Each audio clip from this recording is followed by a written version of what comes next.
games that we have here. I really like that our marketing department, our athletic department made the decision to go with a cancer awareness weekend. I think it's really important to spread the message and be a part of a really big campaign, because we all know Breast Cancer Awareness Month is generally in October. We know basketball is really taking this on across the board, and so what a way to put, like I said, an exclamation mark to start out here at home by taking care of our fans and giving them some pretty cool pink Texas State shirts. And then, wow, what an overtime game. I know we gave them a lot of fun out there. There was times I can tell you as a coach it wasn't fun, specifically in the third quarter. But what was fun is just watching the team chip away and their maturity there towards the end on understanding we didn't need to take a lot of quick shots to get back in this game. Like, no pun intended, but, kind of stay the course. Good things will happen. And then just find a way to lock in, which I think is huge if you consider a game that happened a little while ago when we were at UTA where we hit adversity. And I didn't feel that we were where we needed to be as far as locking in when we went through that adversity. Lesson learned in multiple different ways leading up to this game, and then we found a way to close out the game in a really classy way, if you will, because I can tell you I was pretty heated about the foul count throughout the game, and I calmed myself down so my players could play through it, and they did. They did a great job of playing through it. And most of the time we're going to want Kennedy Indonesia to take those big shots at the end of the game. Everybody knows that. And who was there to get a monster rebound but Lauryn Thompson. Lauryn went up, and she's coming off a really good rebounding game from her last game and got a big putback. So, Lauryn, can you walk us through that last play for you? So after the timeout, we had a play. We ran the play, executed it well. Hood took a shot, and the rebound went off. And then I was right there, and I just heard my teammates screaming, "Rebound, rebound!" Like I heard somebody just yelling it, so I was just focused on getting the ball, and I just grabbed it. And I knew it was like 8 seconds on the clock, so I just hurried up and finished it, and then went in. Lauryn, we've kind of looked at it in slow-mo.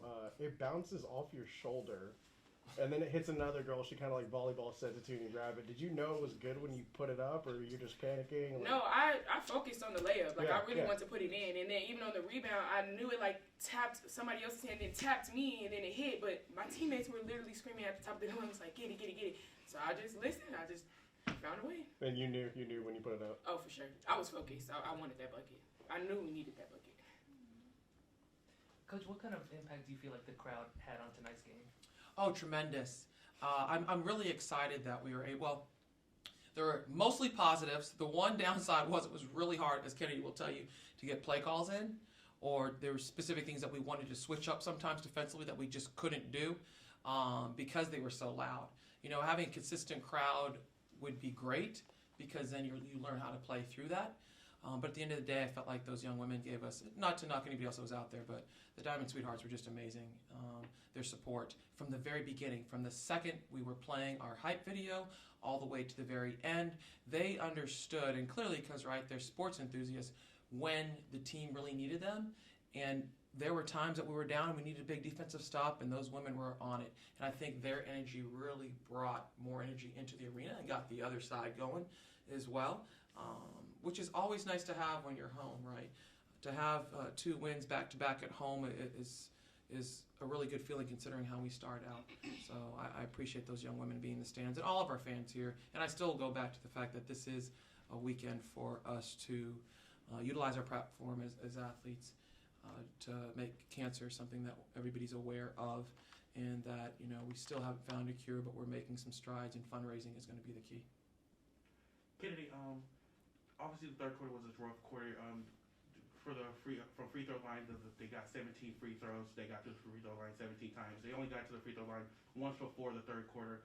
And you stayed calm throughout the entire game, even when you guys got down by 10 points. What do you attribute that calmness to? Just knowing that, the game is going to have a lot of ups and downs. I know that you can't dwell too much on the negatives. You have to try to bring some positive in the situation. And I know it was a lot of fouls being called, but I think our team did a good job of reminding each other, we're still in it. Try to ask the ref what we need to do better, and try to execute it the next time. So I definitely think that we did a good job of that. Coach, what do you feel like changed in that third quarter that kind of let Louisiana get ahead of y'all? I think there are times we could have done better regarding fouls, honestly. Not that I didn't disagree with some of them, but there were some where I felt were legitimate fouls. Regardless, I was looking more for consistency on both ends than the fact whether we fouled or not. And I think that was really tough. We didn't do a good job of moving our feet, and we really allowed a lot of penetration in the paint. We allowed way too many opportunities for them to get in the paint. So you allow people opportunities to score in the paint. It makes it really tough because you have kickouts, right? You have high percentage shots. The other piece that you do then is you potentially put them at the free throw line on rotations, which is what happened. And so that is something that we're definitely going to address because we can't have, and the team knows how important third quarters are for us, and we've moved in a positive direction when our third quarter starts. But this here tells us there's more work to be done coming out and making the right adjustment, and sometimes that adjustment happens within the game. We've got to quickly stop it, whatever that means in that particular game. When you talk about the calls real quick, do you feel like it was called differently than it was in the first half in the third quarter? No, I don't think there was a change whenever they met. I don't think they changed at all. But I got to go back and watch film. But we hit a point though. I'll tell you this, Drew, in that third quarter where we were all on the same page. We're going to ignore the officials. We have to play through it. Like there's nothing you can do. So right, you play the hand you were dealt regardless.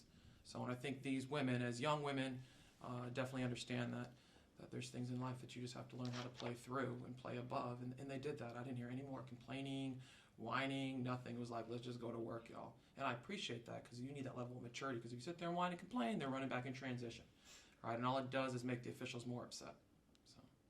So, Coach, and if I could get a comment from all three of you, I know we're talking about the third quarter, but the second quarter, Louisiana really made a run, cut y'all's lead, kind of switched the momentum. If I get y'all's mindset through that second quarter, going into halftime, about how you guys felt, coming back for the second half, and what you guys need to do to get back in. So at halftime, I talked to them clearly about there was a level of complacency after coming off that first quarter. And so we did a poor job of moving the basketball. And we really did not move that basketball. There was very few times that we did because when we moved the basketball, there were a fair amount of mismatches. We had opportunities in the paint. So when you're stagnant like that, it's really easy for the defenses to stand there. Then they put you in a position where the shot clock is now running down. You're like, oh, let me go ahead and try my luck. Well, they've been set the entire time. So that's what we talked about. And they understood that, but that wasn't the issues that we had when we came back out of the half. I felt like the shots that we got were actually pretty good shots. I felt we did a poor job of defending in that particular quarter, which is obvious. We gave up 27 points and put them on the line 17 times. So going into that fourth quarter, you only held them to 38% shooting from the field. What was that conversation like after that third quarter going into the fourth and then even going into overtime? I know y'all defense stepped up. What were kind of those defensive adjustments that y'all made going into that? We talked again about not allowing any easy penetration because they were able to really take us off the bounce, whether we're in man or zone. And so we talked about the areas that we needed to do a good job of tightening up regardless of what we were in, right? We also decided to put our press out there in different ways to put some stress on them. That was going to be important. And that we were getting some good looks as long as we moved the ball. I felt the team was in a good place as far as trusting offensively where we needed to be coming out of that timeout. So my concern was defense down the stretch, right? It's the ability to be able to get stops because they were really good, and they proved that in that third quarter of being able to get to the free throw line and get in the paint. So the defensive stops are going to be important.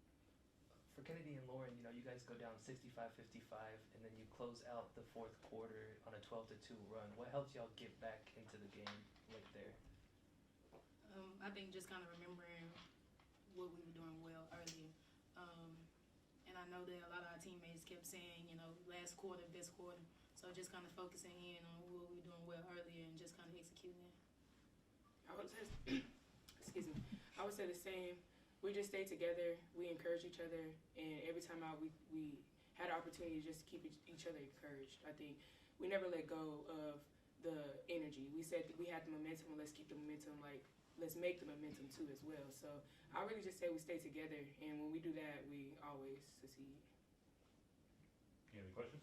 Coach, ULM on Saturday, what are you expecting out of the Warhawks? Them to play really tough and hard. They've beaten us here before with last-second shot with a young woman who's still on the team.